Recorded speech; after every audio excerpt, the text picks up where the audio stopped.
구약성경 사무엘하 17장 1절에서 4절, 14절 복입니다. 구약성경 490쪽입니다. 찾으신 자를 우리 같이 한 목소리로 합독하겠습니다. 아히도벨이 또 압살롬에게 이르되 이제 내가 사람 12,000명을 택하게 하소서. 오늘 밤에 내가 일어나서 다윗의 뒤를 추적하여 그가 고나고 힘이 빠졌을 때 기습하여 그를 무섭게 하면 그와 함께 있는 모든 백성이 도망하리니 내가 다윗 왕만 쳐 죽이고 모든 백성이 당신께 돌아오게 하리니 모든 사람이 돌아오기는 왕이 찾는 이 사람에게 달렸음이라. 그리하면 모든 백성이 평안하리이다 하니 압살롬과 이스라엘 장로들이 다 그 말을 옳게 여기더라. 14절 갑니다. 압살롬과 온 이스라엘 사람들이 이르되 아렉 사람 후세의 계략은 아히도벨의 계략보다 낫다 하니 이는 여호와께서 압살롬에게 화를 내리려 하사 아히도벨의 좋은 계략을 물리치라고 명령하셨음이더라. 아멘. 할렐루야. 오늘 또 예배 자리에 나온 우리 성도 여러분들 주의 이름으로 축복합니다. 오늘 또 이 예배를 통해서 하나님께서 우리에게 주시는 은혜와 복이 충만한 시간이 되기를 바랍니다. 자, 이 시간 앞뒤 사람 좌우 사람 인사 나누겠습니다. 사랑합니다. 축복합니다. 오늘 또 예배 자리에서 함께 만나게 된 것을 진심으로 감사를 드립니다. 저는 오늘 여러분들과 함께 말씀의 제목을 하나님의 가지치기라고 이렇게 정했는데요. 여러분 과실나무 여러분 아시잖아요. 주로 이제 겨울 휴면기에 가지치기를 하는 걸 보게 되는데 그 가지치기를 잘 하면은 나무도 건강해지고 또 수확량도 많이 늘어난다라는 것을 듣습니다. 아마 과실수를 키우는 분들은 그걸 아마 다 아시고 계실 겁니다. 특별히 봄철에 열매 맺는 그런 과실수에는 정말 가지치기가 너무 중요하더라고요. 그런데 어떻게 보니까 이 가지치기를 어떻게 하냐니까 가지를 자르는 사람이 마음대로 자르는 것 같아요. 그런데 그게 아니더라고요. 이게 여러 가지를 쳐야 또 열매가 잘 맺혀지고 어느 가지를 놔둬야 되는지를 이 과실수를 키우는 그런 주인은 알고 있는 것이죠. 우리가 알고 있는 요한복음 15장의 말씀을 보면은 이 요한복음 15장의 말씀은 포도나무 비유라 그래서 포도나무에 대한 이야기 말씀을 주고 있는데 15장 1절 2절을 우리 같이 한번 읽어보겠습니다. 시작. 나는 참 포도나무요 내 아버지는 농부라. 물은 내게 붙어 있어 열매를 맺지 아니하는 가지는 아버지께서 이를 제거해 버리시고 무릇 열매를 맺는 가지는 더 열매를 맺게 하려 하여 그것을 깨끗하게 하시느니라. 아멘. 이 말씀은 죽은 가지 잘라내고 살아있는 가지를 잘 다듬는 가지치기를 말씀하고 있는 것이죠. 포도나무의 가지치기입니다. 이런 작업을 하는 이유가 더 많은 열매를 맺고 그 나무가 나무로서의 존재 이유를 밝히 드러내려고 하면은 이 가지치기를 잘 해야 된다는 그런 이야기입니다. 그래 하나님께서 우리를 붙드실 때에 불필요한 것만이 아니라 심지어는 우리가 볼 때 우리에게 꼭 필요한 것까지도 잘라내시는 하나님의 가지치기를 경험할 때가 있습니다. 왜 하나님 이건 제가 필요한 것인데 왜 잘라내시나요? 라고 하는 그런 생각을 가질 때가 있는 것이죠. 그때는 우리가 많이 아프고 당황하고 또 이해되지 않고 힘들고 고통스러울 때가 있습니다. 하나님의 가지치기라는 것이 사실은 결코 우리를 나쁘게 하기 위해서 잘라내시는 것이 아닌데 우리는 그걸 이해하지 못하는 것이죠. 그래서 하나님의 가지치기는 징벌이 아니라 하나님의 사랑입니다. 여러분 이것을 잘 받아들일 때에 우리의 믿음이 성숙해지는 것입니다. 그러니까 하나님은 가지치실 때 더 풍성한 열매를 맺게 될 날을 바라보시면서 가지치기를 하시는 것입니다. 그래서 하나님이 가지치기 하실 때 우리가 해야 될 일이 뭔가 하나님께 우리 자신을 맡기는 것이 중요한 것입니다. 여러분들과 함께 이 주일 낮 시간에 사무엘서 말씀을 지금 계속 보고 있는데 오늘 사무엘하 17장까지 넘어왔습니다만 오늘 본문이 17장을 전부 다 자세히 읽어보면은 이 이야기가 무슨 이야기인지를 우리가 알 수가 있는데 여러분 오늘 우리가 보면 1절부터 4절까지 읽고 또 14절만 읽었는데요. 다 읽기가 시간상 뭐해서 여러분 잘라서 읽습니다만은 이 내용이 뭐냐면 다윗이 자기 아들 압살롬이 반역을 일으켰습니다. 왕의 자리에 있는 이 다윗이 아들 압살롬이 반역을 일으키니까 그 아들을 죽이지도 못하고 어떻게 합니까? 자기가 죽을 것 같은 상황이니까 그 아들의 반역을 피해서 도망가는 신세가 됩니다. 그러니까 압살롬이 왕위를 찬탈하고 다윗을 추격하고 있는 상황인데 이때 아히도벨이라는 사람이 다윗을 죽이는 일에 앞장서는 것이 오늘 우리가 읽었던 본문 1절부터 4절까지의 내용이에요. 그는 대단한 모사꾼으로 일찍부터 다윗에게 충성했던 신하였습니다. 그런데 압살롬이 반역을 일으키니까 다윗을 배반하고 그 아들 압살롬에게 붙었습니다. 그래서 그 반역에 큰 공을 세운 사람이 아히도벨이라는 사람이에요. 우리가 앞서 봤던 16장에도 보면요, 20절에서 24절에 보면은 다윗을 배신한 이 아히도벨은 만약에 압살롬과 다윗이 다시 화해하게 되면은 자기가 입장이 곤란해지니까 아버지와 아들이 화합하지 못하도록 여러 사람이 보는 앞에서 압살롬에게 뭘 권유하느냐 하면은 아버지의 후궁들을 취하게 만듭니다. 그러니까 성경에서는 아버지의 아내를 취하는 것은 죽여야 하는 죄악으로 여기고 있는 것이죠. 그만큼 끔찍한 일입니다. 아버지의 후궁들을 아들이 취했다? 있을 수 없는 일이죠. 그걸 누가 계략을 세웠냐면 아히도벨이 세웁니다. 그러니까 아버지와 아들을 완전한 원수의 관계로 만들어버리는 거죠. 영원히 화해할 수 없도록 만들어버립니다. 그리고 오늘 본문 1절에서 14절까지 내용이 다윗이 지체했을 때 자기에게 12,000명의 군사를 주면은 쫓아가서 다윗을 죽이겠다는 또 다른 계획을 세우죠. 그러니까 즉 도망칠 틈을 주지 말고 단숨에 다윗을 죽이자는 그런 이야기입니다. 그러니까 압살롬은 아버지의 후궁을 취하라는 아히도벨의 제안을 주저없이 받아들였고, 그런데 다윗의 생명을 위협하는 계략에 대해서는 그걸 그대로 받아들이지 않고 다윗의 친구였던 후세라는 사람에게 불러서 그에게 질문을 합니다. 그러니까 하나님이 이때 압살롬이 아히도벨의 계략이 아니라 후세의 주장을 듣게 하심으로 다윗이 위기를 피할 수 있게 되었다는 것이 14절의 말씀이죠. 자, 우리가 죄를 범해서 하나님께서 여러 가지 환경적으로나 대인관계 속에서 사람 막대기와 인생 채찍으로 어려움을 당하게 하실 때가 있습니다. 그러니까 내가 생각했을 때는 저 사람이 나를 절대 배반하지 않을 것 같았던 그런 사람을 통해서 우리가 실망하게 하고 또 사람에 대해서 낙심하게 만드는 그런 일들이 우리의 인생사에서는 많이 나오게 되는 것입니다. 그러니까 다윗은 천신만고의 고생을 하고 있지만 그의 생명만큼은 하나님께서 지켜주고 계시는 것을 보게 됩니다. 아히도벨은 지금까지 목숨 바쳐서 충성했던 그런 군신의 관계를 저버리고 반역자 압살롬을 추종하게 되는데, 사무엘하 16장 마지막 23절 말씀 한번 볼까요? 23절 말씀해 보시면은 그때 아히도벨이 베푸는 계략은 사람이 하나님께 물어서 받은 말씀과 같은 것이라 아히도벨의 모든 계략은 다윗에게나 압살롬에게나 그와 같이 여겨졌더라. 여러분, 당시에 전쟁을 하거나 어떤 큰 일을 행할 때는 선지자들을 통해서 하나님의 뜻을 가르침 받을 수가 있었습니다. 그런데 이 아히도벨은 너무 명석한 두대를 가지고 있어서 선지자들이 하나님께 기도해서 받은 응답과 그의 모략이 일치할 정도로 사람이 아주 영적인 감각과 그리고 이 지혜에 있어서 명석한 두뇌를 가진 사람이 이 아히도벨이라는 사람입니다. 이 아히도벨이 다윗에게 있었을 때는 다윗에게 충성을 했지만 압살롬에게 있을 때는 다윗을 공경에 빠뜨리는데 앞장선 그런 인물이죠. 그가 만약 압살롬과 계속 있었다면 아마 다윗은 죽음을 면치 못했을지 모릅니다. 그러나 아히도벨이 원수를 갚으려는 계략은 후세라는 사람에 의해서 그 계획이 완전히 어그러지게 되는 것이죠. 그래서 아히도벨은 압살롬이 자기 의견을 받아들이지 않고 후세의 이야기를 듣는 것을 보고 이미 이제는 내 말을 안 듣구나, 이제 성산이 없구나 라는 것을 알고 자기 고향으로 돌아가서 이 아히도벨이 스스로 이제 인생을 마감하게 되는 것이에요. 안타까운 일이죠. 하나님께서 뛰어난 지혜를 주시고 하나님을 만나서 충성한 기회를 주셨음에도 이 아히도벨의 끝은 아름답지 못했다는 이야기입니다.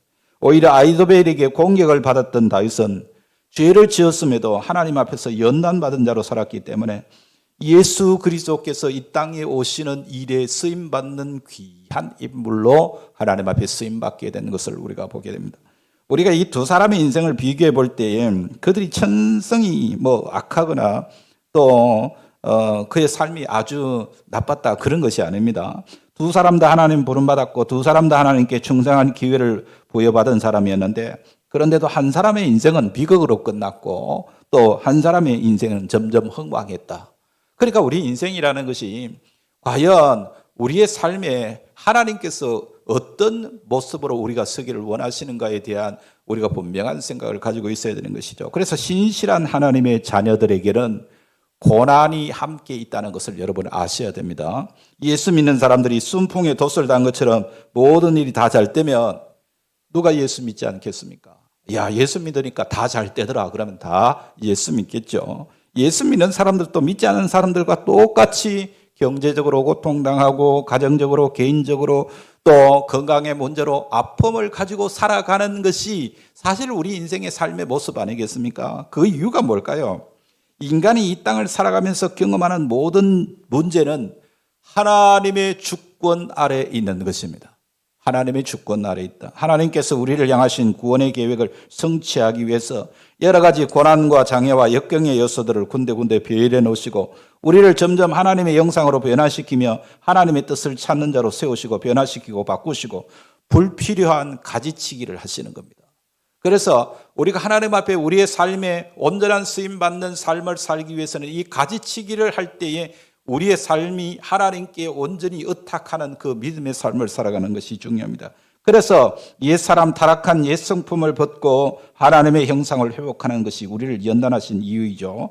이 하나님의 구속사적인 측면에서 볼 때에 우리가 더 많이 가졌느냐 덜 가졌느냐, 우리가 많이 배웠느냐 적게 배웠느냐, 그게 그렇게 중요한 문제가 아닙니다. 예수님께서 이 땅에 오신 목적이 우리의 죄 문제를 해결해 주시기 위해서 오셨어요. 우리 속에 변질된 하나님의 형상을 원래대로 회복하시고 우리가 잃어버린 하나님의 통치권, 땅을 정복하고 다스리고 환경에 영향을 미치고 천국을 살 수 있는 그 권세를 우리에게 되찾게 하기 위해서 예수님이 이 땅에 오신 거예요. 그래서 구원받은 하나님의 백성들이 이 땅에서 경험하는 모든 고난은 버릴 것이 없는 겁니다. 어느 목사님의 설교를 들었는데 이런 예화를 들더라고요. 우리 예수 믿는 사람들은 천국에 티켓을 이미 발급받은 자이다. 비행기로 예를 들면 비행기를 탈 때 여러분 티켓을 발급받으면, 근데 이 비행기는 요즘요 비행기를 타려면 검색대를 지나가야 돼요. 검색대를 왜 지나갑니까? 요즘 테러들이 워낙 많으니까 조그만 라이트 하나도 주머니에 넣어 있으면은 그게 걸리는 거죠. 비행기를 탈 수가 없습니다. 검색대를 통과한다고 다 가방하고 다 내려놓고 바구니에 넣고 검색대를 지나가는데 삑삑 소리가 납니다. 그러면 다시 되돌아 나와서 주머니 속에 있는 거 다 끄집어내야 됩니다. 그 속에는 동전이 들어있을 수도 있고 어떨 때는 만년필 같은 것이 편촉이 금속으로 된 것이 들어가 있으면 그 검색대에서 소리가 나잖아요. 그럴 때 어떻게 합니까? 다시 다 끄집어내서 그 검색대 바구니에 넣고 맨몸으로 통과해야 됩니다. 그런데 그 검색대를 통과할 때 소리 나는 그 소리, 오늘 우리의 신앙, 영적인 삶을 비유하면 하나님 나라에 들어가려고 할 때 오늘 설교의 제목으로 비유견을 해서 말하면 하나님의 가지치기를 통해서 그 가지를 잘라내지 않으면 하나님 나라에 이룰 수 없는 것입니다. 그게 뭡니까? 죄악입니다. 우리가 하나님 앞에 용서받지 못한 죄, 또 그 다음에 우리가 남을 용서하지 못한 죄, 말씀대로 순종하지 못한 죄, 이런 죄들을 온전히 회개하고 하나님 앞에 예수 그리스도를 통해서 얻은 구원의 그 관문을 잘 통과하는 그런 믿음의 삶을 살아야 한다는 이야기죠. 그 과정 속에서 우리 주머니 속에 있는 것을 끄집어내는 것을 고난에 비견할 수 있고 오늘 말씀의 제목처럼 하나님의 가지치기로도 비견할 수가 있는 것입니다. 여러분 창세기에 나오는 요셉의 예를 한번 살펴보세요. 요셉은 일찍 꿈을 꾸고 하나님으로부터 부름받았습니다. 그러나 이 어린 요셉의 마음속에 잘못된 가치관이 심겨져 있습니다. 그 속에는 뭡니까? 나는 하나님의 사랑을 받는 자이기 때문에 남을 판단해도 되고 남의 허물을 잘못을 지적할 수 있다는 이런 잘못된 생각이 있었던 거예요. 그런 영들의 허물과 잘못을 아버지에게 그대로 일러 바침으로써 그렇지 않아도 편애하는 아버지로 인한 불평이 형제들의 마음에 큰 분노를 불러일으키게 되죠. 그러니까 하나님은 요셉 속에 처리되지 않는 옛사람의 성품들을 벗겨내기 위해서 고난의 장애물을 두고 계시는 것을 보게 됩니다. 우리가 장애물을 만났을 때 붙잡아야 할 것은 외부적인 환경의 문제가 아니라 하나님이 나의 존재 가치를 가치 있는 존재로 바꾸시는, 그래서 하나님이 나의 피를 채우시는 분이라고 하는 근본적인 구원에 대한 개념을 우리가 바르게 정립할 필요가 있는 것입니다. 요셉에게는 형들이 장애가 되었죠. 결국 형들의 미움으로 종이 되어 팔려갔을 때, 보디발의 아내가 누명을 씌웠을 때, 억울한 누명을 쓰고 감옥에 갔을 때에, 또 술 맡은 관원장이 약속을 잃어버린 때 요셉은 좌절하거나 대적하지 않고 그 문제를 하나님과의 관계 속에서 풀어간 것을 보게 됩니다. 그래서 요셉은 총리가 된 이후에 형들이 두려워하면서 그 요셉에게 하는 말을 여러분 보시면은 형들이 얼마나 두려워 떨고 있는지 모릅니다. 다시 아버지가 이미 세상을 떠났고 아버지가 계시지 않으니까 요셉이 우리에게 아마 원수 갚을 것이다, 그런 생각을 하고 있는 이 형들에게 요셉이 하는 말이 뭡니까? 하나님이 생명을 구원하시려고 당신들 앞서 나를 이 애굽 땅에 보내셨다, 그렇게 고백하고 있는 것이죠. 당신들은 나를 헤아리야 했으나 하나님은 그것을 선으로 바꾸사 오늘과 같이 많은 백성의 생명을 구원하게 하시려 하셨나이다. 아멘. 그렇습니다. 내가 지금까지 고난과 역경의 삶을 살아야 했던 것은 개인적인 문제가 아니라 이스라엘과 자기를 구원하시려는 하나님의 섭리와 자기 고난의 삶을 재해석했습니다. 그리고 여러분, 이스라엘 백성들을 한번 잘 기억해 보십시오. 그들은 애굽의 바로에게 압제를 받고 애굽에서 노예 생활을 하면서 얼마나 마음에 큰 상실감을 가졌는지 모릅니다. 그들은 하나님을 찾았습니다. 하나님이 그들에게 찾아오셔서 그들을 애굽에서 구원하시고 그들의 욕구를 채워주십니다. 그러나 그들은 애굽에서 구원받고도 애굽에서 계속 먹었던 그 가마솥에서 먹었던 고기와 마늘과 빵을 구했습니다. 또 그들 앞에는 아말렉이 기다리고 있었고 계속 그들에게 장애가 나타나는 것을 우리가 보게 되죠. 그러니까 이스라엘 백성들이 돈이나 물질을 삶의 목표로 삼았을 때는 끝까지 충족되지 않았습니다. 왜냐하면 인간의 참된 욕구는 근본적으로 하나님이 채워주실 수 있는 거기 때문입니다. 그래서 오늘 또 이 세상에 많은 사람들이 끝없는 욕망과 욕구를 채우기 위해서 발부둥을 치는데 그 속에 하나님이 계시지 않으면, 그 속에 예수의 생명이 없으면 참된 만족을 누릴 수가 없는 것이에요. 광야를 지나면서 정말로 구해야 할 것이 무엇인지를 알게 하시고 우리가 기도하고 취해야 할 목표가 무엇인지를 깨닫게 해주시는 것이죠. 빵이 없었어가 아니고 물이 부족했어가 아니라 그들의 갈증을 다른 것으로 채우려고 했기 때문에 방황은 끝나지 않은 것입니다. 고난 가운데 있는 지금 하나님의 마음이 무엇인가를 빨리 이해해야 하나님의 약속한 가나안에 쉽게 도달할 수가 있는 것이에요. 자, 오늘 아히도벨이 다윗을 만났을 때에 그의 마음속에 출세하고 싶은 갈망이 있었겠죠. 그래서 다윗에게 충동도 했어요. 그런데 장애를 만났습니다. 이 아히도벨은 다윗을 자기 인생을 망치는 사람으로 생각하고 그의 문제를 하나님과의 관계 속에서 풀려고 하지 않고 그저 사람을 대적하고 원수 맺는 것으로 자기의 문제를 풀려고 했던 사람이 아히도벨입니다. 이 아히도벨이 만난 또 하나의 좌절은 뭡니까? 압살롬을 선택해서 다윗에게 원수 갚으려고 하는데 압살롬이 자기의 제안을 처음에는 받아들이는 것 같았지만 시간이 흘러가니까 자기의 제안을 그대로 받아들이지 않는 것이죠. 결국 이 아히도벨은 하나님께서 또다시 장애의 요소를 주셨을 때 이것을 나의 옛사람을 처리하고 돌이키기를 원하시는 하나님의 배려로 보지 못하고 결국은 자살하고 맙니다. 그러나 다윗의 경우를 한번 보십시오. 다윗을 살펴보면 우리가 쉽게 생각하는 것처럼 다윗은 그렇게 훌륭한 인물이 아니죠. 그는 아주 본능적인 정욕을 견디지 못해서 자기의 충신까지 죽였던 아주 파렴치한 사람입니다. 그는 자기에게 주어진 권력을 자기의 야망을 이루는 일을 위해서 사용했어요. 그는 자기 힘으로 우리아를 죽이고 바세바를 취했죠. 이때 다윗에게 여러 가지 장애가 나타났다는 것을 우리는 앞서 이미 많이 보았습니다. 갓난 아이가 태어나서 죽는 것이고, 그 다음에 사랑하는 딸 다말이 베다른 형제에게 추행을 당하고, 그 다음에 그 추행을 한 그 암논을 아들 압살롬이 죽이고, 그리고 또 그 압살롬이 아버지를 반역해서 왕권을 탈취하는 이런 비극적인 일들이 계속 일어나지 않습니까? 장애물을 만난 다윗이 그 시련들 앞에서 어떻게 행동했는가?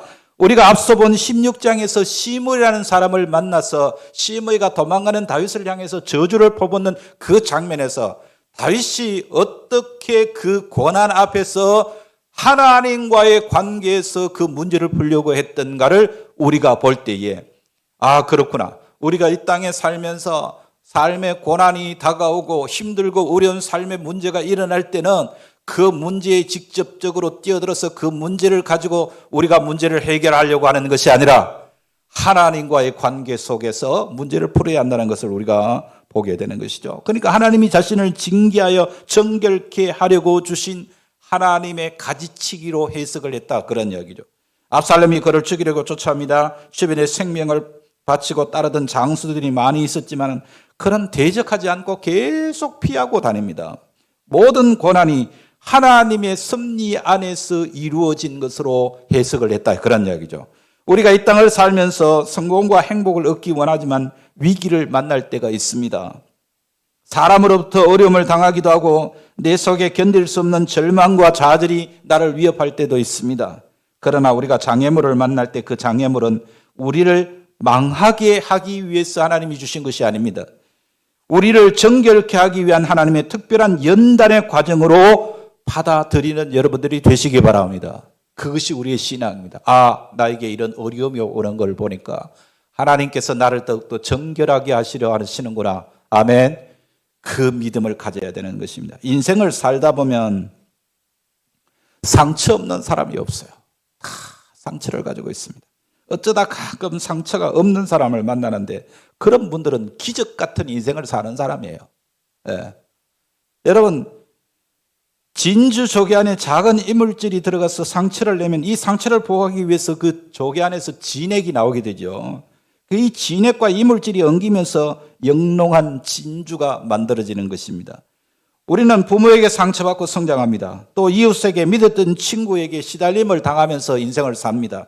심지어는 자기 자신에게 낙심해서 절망할 때도 있습니다. 그러나 우리가 복음 안에서 하나님의 인도하심과 구원의 과정을 깨닫게 되면 장애물은 나를 죽이는 것이 아니고 옛 사람을 처리하고 하나님의 형상으로 나를 바꾸시고 변화시키려는 하나님의 의라는 사실을 깨닫게 되는 것입니다. 내가 돈이나 남편이나 자녀를 믿고 살아가면 하나님은요, 그걸 걸림돌로 바꿔버립니다. 내가 신뢰했던 건강, 믿었던 사람이 나를 배신하고 기대했던 것들이 오히려 나에게 고통을 주는 것이에요. 그래서 예수 그리스도를 내 인생의 구세주로 만나게 하시려고 예수님보다 더 우리의 관심을 끌거나 우리의 마음을 지배하는 것이 있을 때에 하나님은 그것을 정리하게 하시는 겁니다. 그게 하나님의 가지치기예요. 네. 우리가 이런 장애물을 만날 때마다 하나님의 손길을 의식하고 이 고난이 온 이유와 의미를 잘 생각해야 됩니다. 우리는 타락한 인간이기 때문에 우리에게 있는 타락한 성품이 정결해져야 하나님의 경륜의 쓰임을 받게 되는 것입니다. 지금 내가 불편하고 갈증이 있고 내가 행복하지 못하는 것은 나의 필요가 채워지지 않아서가 아니라 아직 나에게 하나님의 손보실 것이 남아있기 때문입니다. 그러니까 하나님께서 불필요한 것들을 잘라내기를 원하시는 것이죠. 성도가 이 땅을 살면서 고난을 겪고 여러 가지 아픔을 경험하는 것은 위기가 아니라 기회인 줄로 믿습니다. 고린도전서 10장 13절 말씀 같이 읽어보겠습니다. 사람이 감당할 시험 밖에는 너희가 당한 것이 없나니 오직 하나님은 미쁘사 너희가 감당하지 못할 시험 당함을 허락하지 아니하시고 시험 당할 점에 또한 피할 길을 내사 너희로 능히 감당하게 하시느니라. 아멘. 그리스도인들은 환경 때문에 망하는 사람 없습니다. 반드시 이기게 하시고 피할 길을 주시는 줄로 믿으시기 바랍니다. 그러나 우리의 마음을 하나님의 뜻에 하나님의 목적에 맞추지 않고 자기 욕심을 따라 살아갈 때는 광야 생활에서 벗어나지 못하고 결국은 망할 수밖에 없는 것입니다. 우리가 이 땅을 살면서 인생의 장애물을 만날 때 사람을 대적하거나 환경을 원망하지 않고 하나님과의 관계에서 문제를 풀면 반드시 풀리게 되어 있습니다. 우리에게 예수 그리스도를 보내주셔서 아담이 잃어버렸던 하나님의 형상과 통치권을 주시기를 계획하셨기 때문입니다. 그래서 이 부르심의 목적을 이해하고 빨리 자신을 내려놓고 예수 그리스도를 붙잡는 사람들은 가나안의 풍성함을 누리게 될 줄로 믿습니다. 이것을 여러분들이 직접 경험하셔야 됩니다. 예수를 믿으면서도 그 믿음 안에서 살아가는 하나님이 주시기를 원하시는 그 풍요함의 복을 전혀 경험하지 못하고 여전히 좌충우돌하면서 우리가 넘어지고 자빠지는 그런 삶을 살아갈 수는 없지 않습니까?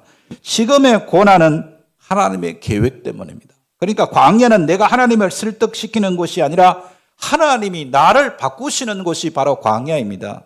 고난이라는 광야가 없는 사람은 정결할 수가 없는 것이죠. 그래서 광야는 애굽과 다릅니다. 여러분, 애굽에서는 우리에게 하나님의 은혜의 선택, 약속을 보여주기 위해서 탐욕과 불순종까지도 다 용납해 주셨습니다. 아무런 조건 없이 나를 찾아오셔서 나를 받아주시고 나에게 맞춰주셨습니다. 그러나 광야는 하나님이 나에게 맞추는 것이 아니라 내가 하나님께 맞추는 것이에요. 지금 여러분들은 그저 내 소원만, 내가 바라는 기대만 가지고 하나님 앞에 다가오는 정말 애굽에서의 삶과 같은 삶을 여전히 살고 있다면 너무나도 안타까운 거예요. 하나님께서는 지금 우리를 광야로 내모시는 것입니다.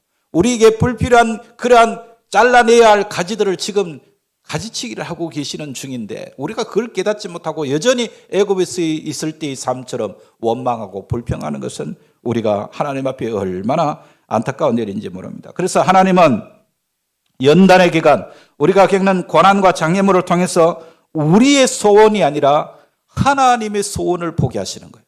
예, 얼마나 힘들고 얼마나 고생했느냐를 헤아리지 말고 하나님께서 나를 얼마나 바꾸셨는가, 내가 얼마나 하나님 말씀 앞에서 변화되었는가를 헤아릴 수 있어야 됩니다. 예, 우리가 살면서 가장 많이 드는 질문이 뭘까? 이런 생각합니다. 하나님은 왜 내 미래와 앞을 다 아시면서 내 실수와 실패를 막아주지 않으시는가? 왜 이 고난을 그냥 내버려 두시는가? 이런 질문 여러분 들지 않습니까?